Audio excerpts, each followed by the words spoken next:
So basically, going back to CDMA and GSM, GSM has the advantage of having the bands. Of course, if you're an international traveler, yes, you're going to have an easier time on the band, especially if you have a quad band phone. And for now, you can do data and voice at the same time. But I do know though that. No, we should warn anyone who's going to go traveling on that. Buy some international data before you go traveling if you don't want a $2,000 bill when you get back in town. I took my phone to Guatemala, and I didn't even bother activating anything. I was just fearful of AT&T just charging me whatever they wished to charge. But yeah, you better believe that I turned everything off. I did turn it on, and AT&T was good enough to have like a disclaimer screen come up on the iPhone and saying, "Hey." Well, no, because here's the thing: when you're traveling international, the idle that's not counted here locally gets counted over there. So just the idle of being connected will get you a $1,000 bill. It's bad, and that's true on all phones. Yeah, my parents even be using Verizon. They used Verizon in Mexico. I know they had their phone, and man, did Verizon charge them a lot. Well, no, because here's what happens. It's like, and this is the same thing for people who go from the U.S. to Canada. It's like you need to buy an international data plan, because here's what happens. Most of the carriers don't charge you, because this got to be a real problem in the late 90s, early aughts, when they first started really pushing data technology and everything. Your phone would become connected in your pocket, but you're not doing anything. But just the idle of connected is using data. It's a very small amount, but when you're charging by the kilobyte, it becomes a bill from hell within a few hours. And just, oh, I stuck my phone in my pocket and it turned on. So, and there were a number of suits from that and everything else. The end result of what happened was they don't charge for the idle of connectivity. You know, the just, hey, I'm still online. Hey, I'm still online. Hey, I'm still online. That the phone is doing 24/7. But the minute you go out of your coverage area to another country, they start charging for that. And that gets expensive quick. Yeah. Well, you know, my parents swear by Verizon because they don't really get drop calls, and I will tell you, having my iPhone, that's why I sold it. You know, drop calls and that damn thing just was terrible, and everybody bitches about the AT&T network. Now I have that little LG. It holds a phone call. Well, no, here's the thing. I don't think it's the AT&T network. I think it's the darn iPhones, because I'm on the AT&T network. Tiny had problems with his iPhone. I've never had a problem here. Now let me ask you a question. Do you have great call quality with your phone? I mean, there's no static or anything? Or? For the most part. The two obvious exceptions is I'm near a convention center, so when they're having a convention and they've overloaded thing, which happens like 4 times a year, then it's anyone's guess. And the other exception is if I go over to the water, because I'm within driving distance of the beach. So if I go over there and I'm standing right next to this big saltwater antenna receiver thing, then it's iffy. But anywhere else, no. I have good coverage, and I'm in one of those fringe areas where I shouldn't. So, and I'm on AT&T. So, well, my LG drops calls every once in a while, but it's a hell of a lot better than my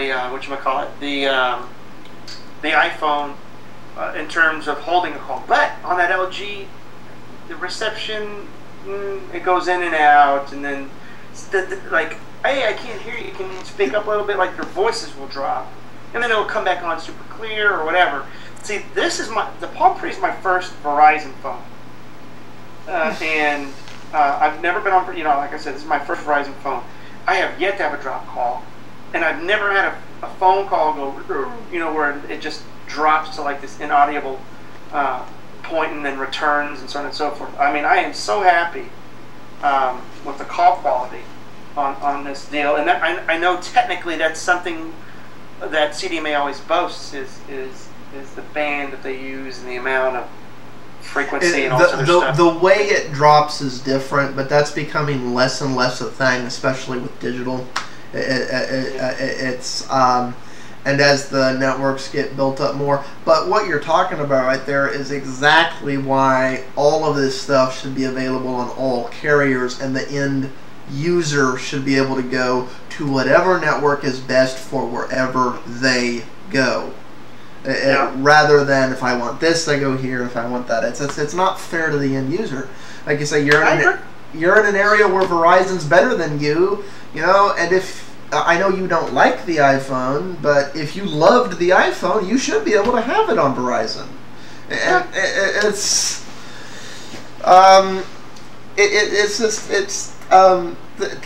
the game that is being played here is not fair. And I'm not sure adding federal regulation is the right thing, but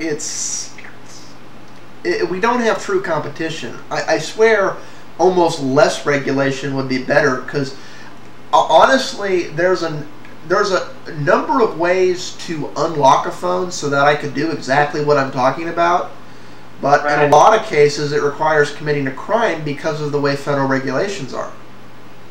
Yeah, I saw that in your last video series, that you can't change the serial. Like if you were to change serial numbers, that's a felony, or you're not allowed to tamper with it. It's just like a little known. It's just like with your cable boxes. A little known fact: they make PCI and PCI Express video tuner cards that are capable of descrambling the DirecTV, Dish Network, digital cable signals, but because of federal regulation, you and I, the end user, are not allowed to legally buy them. If we bought them, it's a felony, in lines with the whole black box theory. But DirecTV, the cable company, they don't want to sell us that box or that card for our computer. It's one of those. By putting those hindrances, I get the logic behind where they were thinking. They're like, well, people could use this to completely circumvent the cell phone companies and steal from them. I'm like, yes, but the cell phone companies don't want to sell it to us that way. So exactly. Exactly. So. And you know what? Okay. So we've already figured out that CDMA spec has the SVDO, like I thought everybody was using it. But we're not using it here in the States. Yeah, I thought the kids adopted this. I try to stay on top of tech, and I remember the headlines of CDMA announcing, hey, we have the specification where you can have simultaneous data and voice. So I assumed, I've always been on AT&T, because my very first cell phone was with Houston Cellular, which then became Singular, which then became AT&T. Yeah, I was on Singular and got assimilated by AT&T. Yeah. I would not go to AT&T today. For those of you who don't know, I'm on a grandfathered plan, so it's. So yeah, I assumed, I was like, okay, well, that's great, that I thought it was kind of bad that the CDMA spec didn't have it, but yeah, they announced, okay, we're going to have a specification.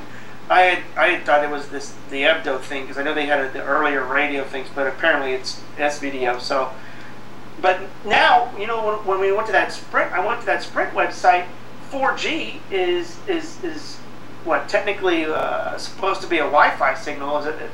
And why can't it's wrong to call it Wi-Fi because of the frequency Wi-Fi operates on, but it's a Wi-Fi-like signal.